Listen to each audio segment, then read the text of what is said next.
महाभूतों को यानी पंचदेवों को दर्शन देते हुए उनको नमन वंदन करते हुए हम आज का सेशन शुरू करते हैं, जो हम लेने जा रहे हैं इनफर्टिलिटी के ऊपर। जिनको इनफर्टिलिटी है, स्त्रियां और पुरुष ये दोनों के लिए भी जो एक्सरसाइजेस, आसन, प्राणायाम हम करवाने जा रहे हैं। और साथ साथ जिनको पीसीओडी है या तो फिर पीसीओएस, पीरियड के कोई इश्यूज है, ज़्यादा ब्लीडिंग होती है, कम ब्लीडिंग होती है, टाइम पे रेगुलर पीरियड नहीं आता है, ठीक है। तो ये सब के लिए हम आज क्या स्पेशल करने वाले हैं आसन में और प्राणायाम में, मुद्रा के साथ, मेडिटेशन के साथ हम सब कुछ हमारा ये जो टॉपिक है ये कवर करने वाले हैं, ठीक है। तो जब ये बात आती है इनफर्टिलिटी की, तो फिर पहले बात आती है कि हमारे दो प्राणायाम, महत्वपूर्ण दो प्राणायाम है, एक तो कपालभाति और एक अनुलोम विलोम, ठीक है।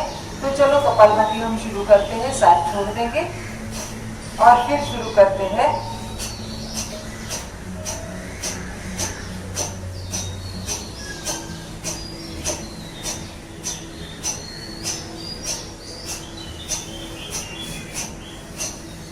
स्टोक बराबर नीचे लगेंगे। हमारे पेट के एब्डोमेन यानी लोअर एब्डोमेन का रीजन जो है ये स्टिमुलेट हो रहा है। यहाँ पे यूट्रस, ओवरीज वगैरह जो हमारे रिप्रोडक्टिव सिस्टम से जो संबंधित जो ऑर्गन्स है, इसको अच्छे से धक्का मिल रहा है। चलो शुरू रखते हैं, शुरू रखिए, ओके।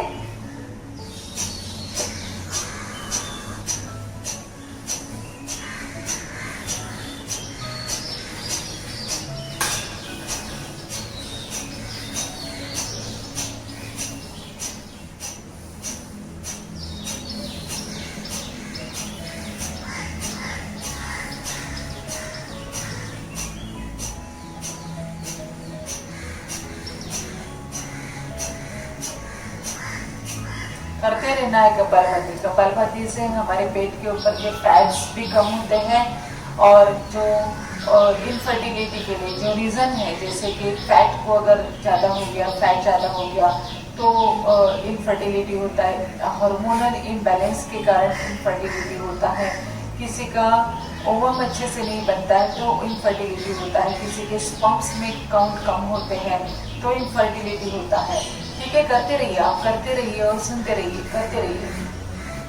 तो इस प्रकार से इनफर्टिलिटी के बहुत सारे रीज़न है, जिसमें फेलोपियन ट्यूब अगर ब्लॉक हो जाएगी किसी लेडीज की, तो वो भी एक रीज़न हो सकता है इनफर्टिलिटी का। तो ये सब जो रीजंस है, ये रीज़न यहाँ पे जब हम कपालभाति करते हैं तब यहाँ पे हमारे पूरे रिप्रोडक्टिव सिस्टम को हम यहाँ पे स्टिमुलेट करते रहिए। 1 सेकेंड में एक बार इस प्रकार से कपालभाति हमें करते रहना है। और हाँ, आराम से आप टेका ले लो, बराबर टेका लेके करो, यस यस।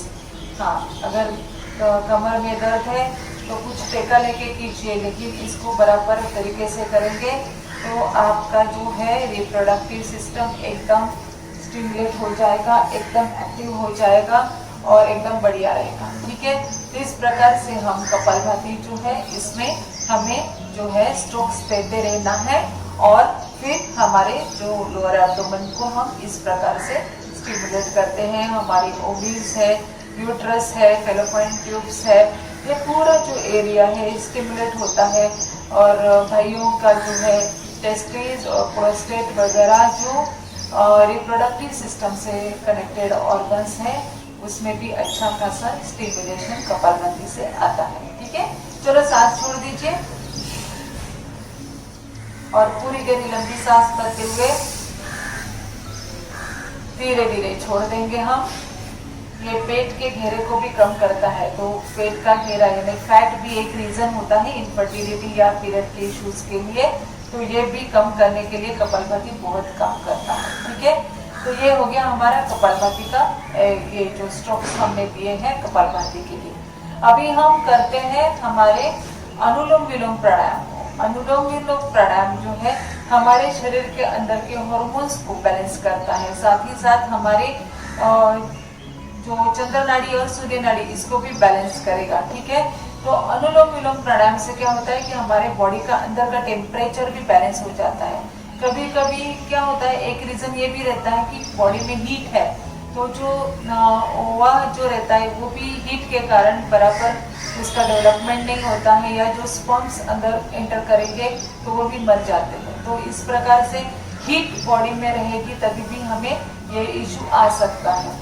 तो हीट को कम करने के लिए हम जो टेम्परेचर बैलेंसिंग का जो करते हैं, या अनुलोम विलोम, ये भी हम करने वाले हैं। और हीट बैलेंस करने के लिए हम चित्कारी प्राणायाम, शीतली चित्कारी प्लाविनी प्राणायाम भी करने वाले हैं। ठीक है, तो जो हम करने जा रहे हैं ये अनुलोम विलोम। अनुलोम विलोम में हम प्रणव प्राणायाम के साथ करेंगे। तो हमारी दोनों उंगली ऐसे बंद कर देनी है हमें, और अंगूठे के जो रूट है वहां पे लगा देनी है। अभी यूज करना है हमें अंगूठा और हमारे रिंग फिंगर को राइट के हाथ में। ठीक है, तो इस प्रकार से हम सांस भरते हैं, पूरी गहरी लंबी सांस, और फिर दूसरी तरफ से छोड़ते हैं।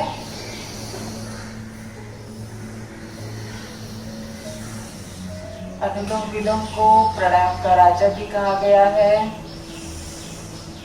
इससे हमारे पिट्यूटरी ग्लैंड, यानी जो मास्टर ग्लैंड है अपनी,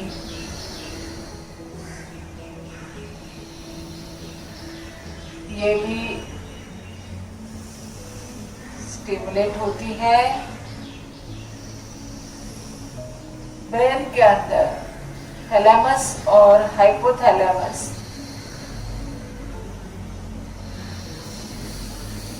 ये जो हार्मोन्स सिक्रेट करने वाली ग्लैंड्स है,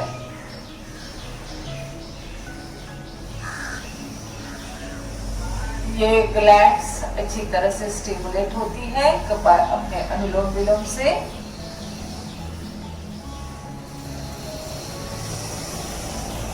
और ये हार्मोन्स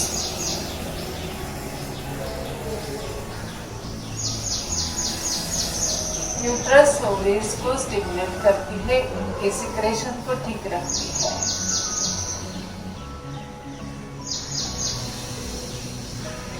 साथ ही साथ भाइयों के टेस्टिस के सिक्रेशन और प्रोस्टेट के सिक्रेशन को भी ठीक रखती है। पूरी गहरी लंबी सांस, बहुत आराम से लेंगे हम। थोड़ा टाइम ऊपर के साथ अपोजिट साइड हमें रेजन करना है।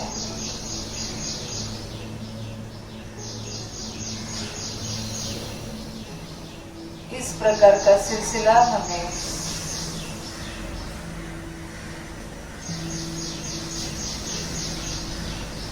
शुरू रखते हुए पूरब, पूर्वक, रेचक, फिर से पूर्वक। जहां से छोड़ा है सांस को उधर से ही भरना है, और अपोजिट छोड़ देंगे हम आराम से पूर्वक के साथ। जहां से छोड़ा है उधर से ही भरना है। बीच में यथाशक्ति कुंभक लगाना है। करते रहिए, अनुलोम विलोम को करते रहिए। इस प्राणायाम के बहुत सारे लाभ होते हैं। हमारे टेम्परेचर बैलेंसिंग के साथ में, हार्मोन्स बैलेंसिंग भी इसके साथ में होता है। कंसंट्रेशन बढ़ता है, मेमोरी बढ़ती है, हमारे हार्मोन्स का इम्बैलेंस जो है वो भी बैलेंस हो जाता है। ठीक है, तो इस प्रकार से अनुलोम विलोम के बहुत सारे फायदे हैं। ऑक्सीजन की इनटेक अच्छी होने के कारण हमारे अंदर के जो भी इम्बैलेंसेस है, इसको ठीक करने की शक्ति अनुलोम विलोम प्राणायाम है। करते रहिए, करते रहिए, वेरी गुड, करते रहिए। तो गहरी लंबी सांस भरनी है, थोड़ा टाइम रुक के रखना है अपनी कैपेसिटी के अनुसार, और फिर स्लोली छोड़ना है। तो इस प्रकार से हमें अनुलोम विलोम करते रहना है। चलो हम अनुलोम विलोम को छोड़ देते हैं लेफ्ट साइड से और फिर हम शुरू करने वाले हैं हमारे शीतकारी प्राणायाम। शीतकारी प्राणायाम में हम क्या करते हैं, दांत से हवा भरते हैं और पी जाते हैं, तो हमारे पेट के अंदर की जो गर्मी है वो निकल जाएगी। ठीक है, तो चालू करते हैं हम।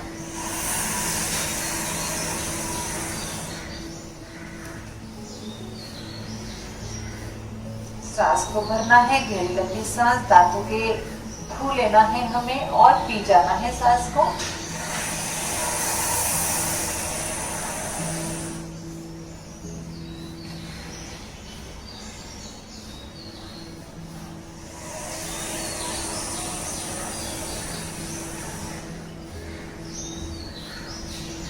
तो इस प्रकार से हम शीतली प्राणायाम कर रहे हैं। शीतली प्राणायाम में दांत के अंदर से हम जब हवा भरते हैं तो हमारे दांतों की जो कैविटीज है इसके अंदर अगर बैक्टीरिया रहेंगे तो ये भी निकल जाते हैं, क्योंकि ऑक्सीजन कांटेक्ट आने के कारण जो हमारे अंदर मुंह के कैविटी के अंदर ओके जहाँ पे भी कुछ बैक्टीरिया रहेगा ये निकल जाएगा। यानी कि पूरे दांत को सफा रखने के लिए, दांत के हाइजीन के लिए ओके, ओरल हाइजीन के लिए भी इसका बहुत ही अच्छा फायदा होता है। ठीक है, इसी के साथ हम करते हैं शीतली प्राणायाम। तो जो हम सांस भरेंगे, जीभ को खोल करके पी जाएंगे और पी लेंगे, निगल देंगे सांस को। ठीक है,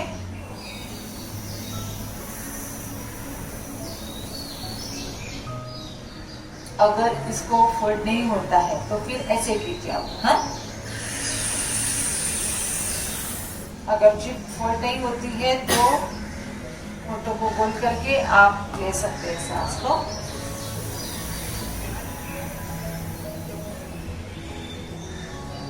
अंदर फील कीजिए कितनी अच्छे से ठंडक आ रही है और कितना अच्छे से हमारे बॉडी के अंदर हम फील कर रहे हैं कि ठंडक का एहसास हो रहा है। सांस भरिए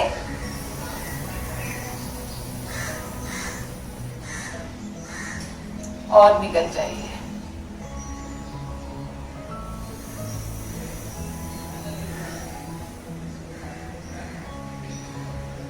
ठीक है, तो ये हो गया हमारा जो ये अपना वायुसार ओके शीतकारी प्राणायाम, शीतली शीतकारी प्राणायाम। इसके बाद में हम प्लाविनी प्राणायाम करते हैं। प्लाविनी प्राणायाम भी ठंडक को हमारे अंदर लेके आती है। तो इसके लिए क्या करना है, जीभ को ना तालू को लगाना ऐसे ऊपर। ठीक है, हाँ, और फिर सांस भरना है। हाँ,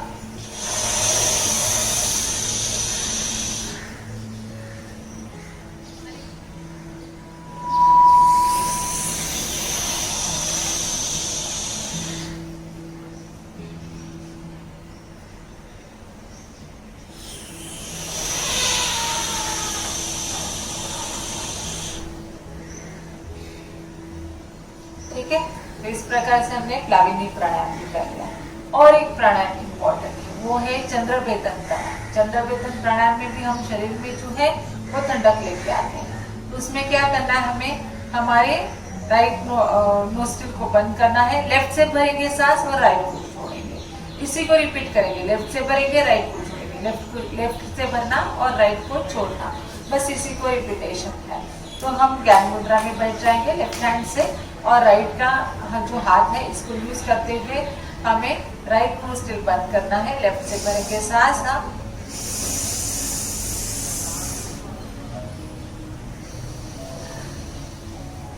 रिपीट।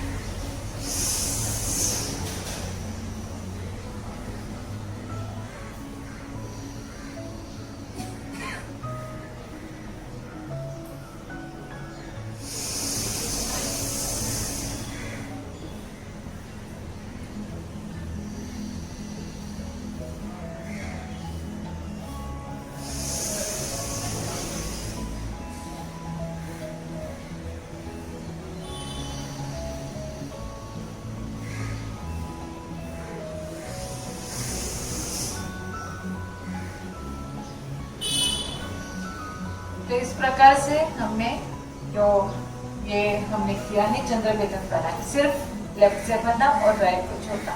चंद्रवेदन प्राणायाम का ये जो महत्व है, ये बीपी लो करने के लिए भी काम आता है। ठीक है, चंद्रवेदन प्राणायाम से हमारे शरीर के अंदर की गर्मी बहुत अच्छी तरह से कम होती है, क्योंकि ये राइट नोस्ट्रिल जो है सूर्य नाड़ी है और लेफ्ट नोस्ट्रिल जो है वो चंद्र नाड़ी है। ठीक है, तो हम चंद्र नाड़ी से सांस भरते हैं। चंद्र नाड़ी है ना ठंडक वाली और सूर्य नाड़ी यानी गर्मी वाली है। ठीक है, तो चंद्र से हम सांस भरते हैं और सूर्य से छोड़ते हैं, तो शरीर में जो है वो एक्सेस हीट जो है वो कम हो जाएगी और हमारा शरीर जो है वो ठंडक हो जाएगा और ठंडापन के कारण हमारे अंदर के जो इश्यूज है वो ठीक हो सकते हैं। ठीक है, तो इस प्रकार से हमने प्राणायाम के सेशंस कर लिए हैं। इसके बाद बहुत ही इम्पोर्टेंट प्राणायाम हम करने जा रहे हैं, वो है भ्रामरी प्राणायाम। भ्रामरी प्राणायाम में एक तो हमारे विशुद्ध चक्र, ये जो विशुद्ध चक्र, इसका भी स्टिमुलेशन होता है। विशुद्ध चक्र यानी चक्र नंबर जो हमारा 5 नंबर का चक्र है, वहाँ पे हमारे थायराइड और पैराथायराइड ग्लैंड है जो हार्मोन्स को कंट्रोल करते हैं। ठीक है, तो विशुद्ध चक्र वहाँ यहाँ पे स्टिमुलेट होता है। साथ ही साथ भ्रामरी से हमारे आज्ञा चक्र और सहस्रार चक्र, ये 6 नंबर का और 7 नंबर का चक्र भी यहाँ पे स्टिमुलेट होता है। तो भ्रामरी हम करने जा रहे हैं, 3 बार हमें भ्रामरी करनी है। तो इसके लिए क्या करेंगे, हम अंगूठा जो है ये कान के अंदर ऐसे कान को बंद करने हैं। ओके, और जो इंडेक्स फिंगर है आईब्रोज के ऊपर, मिडिल फिंगर आंखों के ऊपर और रिंग फिंगर हमारे नोज के पास में, और जो 5वीं छोटी उंगली है उसको मुंह के बाजू में ऐसे रखते हुए हमें दोनों बाजू से क्लोज करना है और फिर सांस भर के हमिंग साउंड करना है। ठीक है, तो उसको हम सांस भरेंगे और इस प्रकार का आवाज करना है। तो दोनों तरफ से हम ले लेते हैं। ठीक है,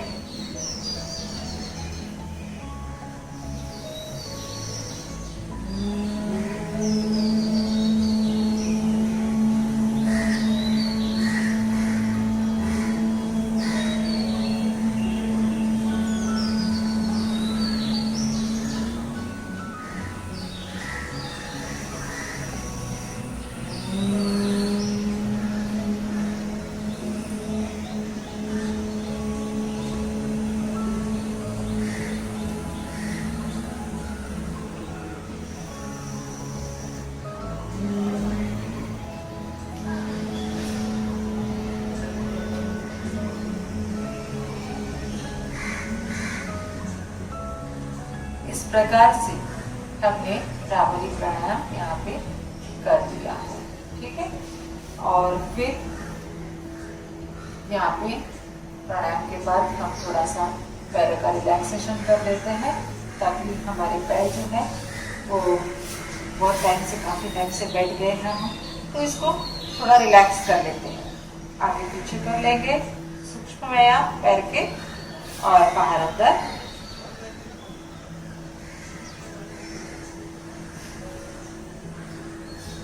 अब स्टूल लीजिए सामने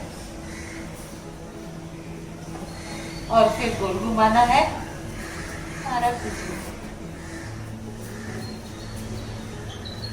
पैर को गोल घुमाएंगे और पैर को पटकेंगे। सूक्ष्म व्यायाम में ये जो व्यायाम है, ठीक है, इसके साथ में हम बटरफ्लाई एक्सरसाइज करते हैं। बटरफ्लाई एक्सरसाइज जो है ये जो अपना पेल्विक जो रीजन है इसको स्टिमुलेट करता है। ठीक है, तो बटरफ्लाई एक्सरसाइज में भी हमें काफ़ी अच्छा इसका फायदा होता है और बटरफ्लाई एक्सरसाइज बहुत ही महत्वपूर्ण है। सूक्ष्म व्यायाम में सभी जो